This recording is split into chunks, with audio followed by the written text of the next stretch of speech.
Sometimes when I'm feeling a little bit unhinged, I like to remind myself that all of Western psychology is based on whether or not you act like a white man. I'm a social psychology PhD candidate, and all of my research is based out of spite from this. All of my work centers women's experiences. The history of psychology is pretty much just men. Do you think that these dudes were really taking into consideration women's experiences, people of color's experiences, queer people's experiences, when they were claiming to have understood, like, human fundamentals? No. Not only are most of the early psychologists men, but a lot of the fundamental psychological studies were only conducted on men. We can say what we want about the Stanford prison experiment and whether or not it would ever replicate, but the fact is it was only ever conducted on men. And yet it was used to describe all of human behavior and how people obey and follow orders.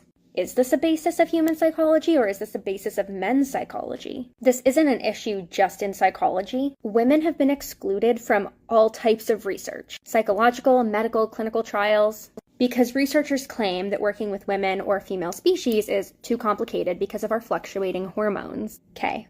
And what's fascinating is that when I try to do work that balances this out and that doesn't center straight white men for once in human history, I'm told that it's sexist to ignore 50% of the population. Interesting. I guess it's not a problem that it's happened for centuries at the expense of women, people of color, and gender minorities' experiences. But the second something isn't about men, come on. Men. Do you think that these dudes were really taking into consideration women's experiences? I'm going to take what that creator said and go one step further. Not only were they men, they were white men. And men in science, white men in science, used medical racism and sexism together with the founding fathers of this country to perpetuate some of the most atrocious racist and sexist experiments on women and people of color.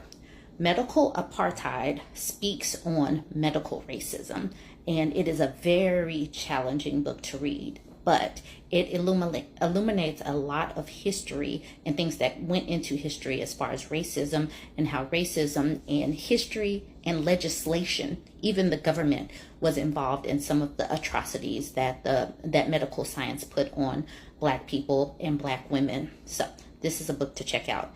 Medical Apartheid by Harriet A. Washington. This book, Women in Madness, speaks to how men were able to use psychology to put women into medical facilities and deem us crazy, because everything is based on sexism, and this is a patriarchal society. And when women didn't fit into those boxes or didn't want to perform femininity or perform womanhood, they were deemed crazy. And they could do that because the medical community worked with legislation, and they worked with husbands to get women committed, worked to get women lobotomized and put, on medication. And they could do that. You know why? Because they worked hand in hand with other males in other industries. So this is another good book to check.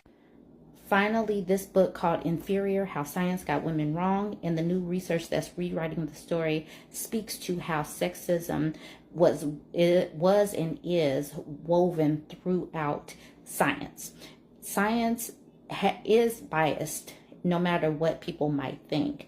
And since science typically came from the perspective of white men, the answers and the questions that they went after came from their slant.